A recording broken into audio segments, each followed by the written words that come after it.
አሰላሙ አሌይኩም ወረህመቱላሂ ወበረካቱሁ። ውድና የተከበራችሁ ተመልካቾቼ እንዴት ናችሁ? ሰላም ናችሁ ወይ? ዛሬ ቭሎግ በሳዑዲ አረቢያ ኢጃዛ ቤት የኢጃዛ ቤት ቭሎግ እየሰራሁላችሁ ነው። ለቻናል አዲስ ከሆናችሁ ሰብስክራይብ እና ላይክ እያደረጋችሁ የመዲያም ቅመሞች፣ እስኪ ኢጃዛ ስትወጡ የምትሰሩት ስራ ምንድን ነው?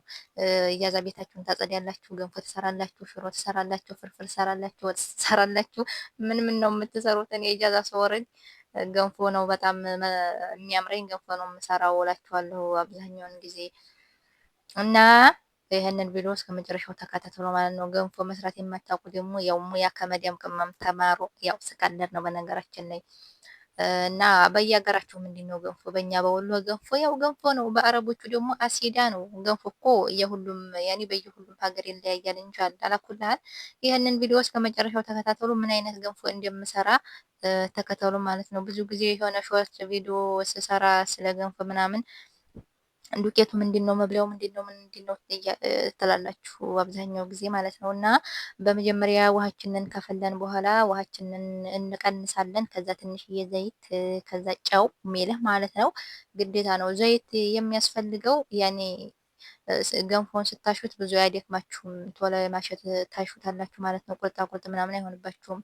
ከዛ ዱቄቱን ደግሞ በወንፊት ተነፉታላችሁ። ማንኛውም ነገር በነገራችን ስትሰሩ ሀታ አረቦች ቤት ማዕጀናት፣ ኬክ ምናምን ስትሰሩ ዱቄቱን መንፋት አለባችሁ። ዱቄቱን ስትነፉት የምትሰሩት ነገር በቃ ከፍትፍት በጣም ያኔ ጥሩ ይሆንላችኋል ማለት ነው። አረቦች ቤት ፒዛ ስትሰሩ፣ ክሩሶን፣ ኬክ የተለያዩ በዱቄት የሚሰሩ ነገሮችን ስትሰሩት ብትነፉት በጣም ተመራጭ ነው ማለት ነው። እንዲሁም ገንፎም ስትሰሩ ተመራጭ ነው ስትነፉት። እንግዲህ ስትነፉት ልበላችሁ ወንፊት ታውቃላችሁ አይደለ? በሱ ከዛ ላኩልሃል ውሃዬን ቀናንሼ አፍልቼ ዱቄቴን ነፋፍቼ ከጨመርኩ በኋላ እንደምታዩት በነገራችን ላይ ያኔ ትንሽ ነው እዚህ ጋር ቪዲዮ የምቀርጸው በደንብ ስለሚታሽ አንደኛ ደቂቃ ይረዝማል፣ ሁለተኛ ደግሞ አይመችኝም ለመቀረጽ እና ዱቄታችሁ እስከሚጠፋላችሁ በደንብ ገንፋችሁን እንደዚህ አድርጋችሁ ታገነፋላችሁ እላችኋለሁ። ዱቄቱ እስከሚጠፋ ከእሳቱ ላይ ትንሽ እንደዚህ አድርጋችሁ ደረቅ ከሆነባችሁ ለማሸት ጉልበት ስለሚጠይቅ ውሃችሁን የቀነሳችሁት የፈላው ውሃ አለ አይደለ? እሱን ጠብ እያደረጋችሁ ታሹታላችሁ ማለት ነው ትንሽ።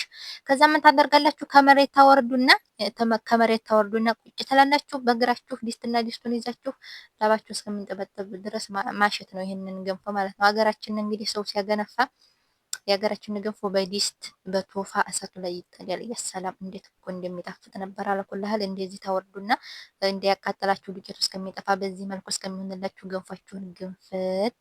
ገንፎ በነገራችን ላይ ጤና ነው። ብፈልጉ በቅቤ በተልባ በማር በተለያዩ አይነት ነገሮች መብላት ትችላላችሁ። እና ከዛ ቅድም የቀነስነው የፈላ ውሃ አለ እንዳይቀጠንባችሁ የተወሰነ ጠብ አደረጋችሁ እንደዚህ እንትናችሁን ማለት ነው ገንፏችሁ እስከሚበስል ድረስ ከርናችሁ ትተውታላችሁ ማለት ነው። እና እዚህ ጋር ከመጣዳችሁ በፊት ዱቄቱ እስከሚጠፋ ማሸት አለባችሁ። እንደ ገንፎ ግን የሚያዋርድ ነገር የለም። ለምን አሁን እዚህ ጋር ዱቄት ምናምን ካለው በኋላ ላይ ስታሹት ዱቄቱ አይጠፋም። ዱቄቱ መጥፋት ያለበት መጀመሪያ ነው። አሁን እስካሁን ያገነፋሁት ያሸሁት እዚህ ጋር ነው።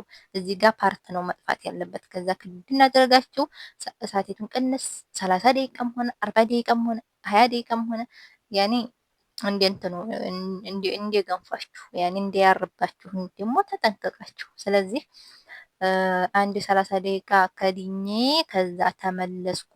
ስመለስ በዚህ መልኩ ምክክ ብሎ የጨመርኩት ውሃም ምጥጥ ብሏል ማለት ነው። ከዛ ትንሽዬ እዚህ ጋር ለወስ እናደርግና ወደ መጨረሻው እንግዲህ የምታዩት ይሆናል። እንደዚህ የለፋሁበት ገንፎ እስኪ ገምቱ እናንተ ምን ይህንን ቪዲዮ ጨረሳችሁ ሳታው ማለት ነው። እንደዚህ የለፋሁበት ገንፎ እጅ እስከሚመለጥ መዲያም ቤት መክኒሳ እንደውም መልጦኛል። እጅ እስከሚመለጥ አገንፍቼ ምን አይነት ይመስላችኋል? ገምቱ። አላኩልሃል 3 ዙር ነው ያገነፋሁት። ከዛ ሁለተኛ ዙር ጣድኩት የተወሰነ ደቂቃ እንደ 15 ደቂቃ ቆይቼ ከዛ ተመልሼ መጣሁኝ። እሳቱ ላይ ሞቀ እያደረግኩ በደንብ አሸሁት።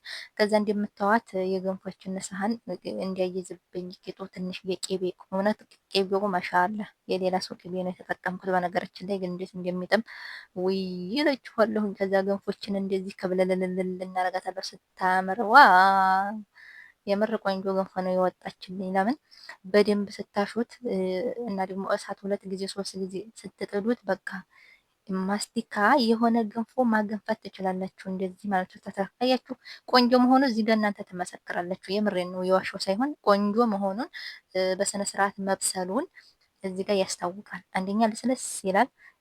ቅጥነቱ ምናምንም ያን ውሃ መጠኛ ምናምን ስለጨመርኩበት ያው በዚህ መልኩ ነው። ከዛ ቅቤያችን ወይ ሽታው፣ ከዛ በርበሬ የምትወዱ በርበሬ ታደርጋላችሁ። የወይት ሀገር ሰው ናቸው ግን በአላህ ገንፎ በቅቤ እንትን የሚበሉት በዘባዲ። ውይ ገንፎ በዘባዲ እናት አትብሉ እንዴ! እኛ ሀገር የሚበላው ገንፎ በቅቤ በማር በተልባ በእነዚህ 3 ነገሮች ነው የወሎ ሰው እንትን የሚበላው ገንፎ የሚበላው ማለት ነው። እና ራዮች ይመስሉኛል ብዙ ጊዜ ሳይገንፉ ሲያገነፉ እዚህ እንደዚህ ያገነፉና ይሄ ለበንዘባዲውን ምናምን አምጥተው ጭምር ያደርጉበታል። እየፈጣሪ ያለ እና እንደምታዋት ገንፎ ቅቤ ናት። ከዛ ይሄ ባሌ እየበላ ገንፎ እና እዚህ ጋር ማለት ነው ለሁለታችን ብቻ ነን።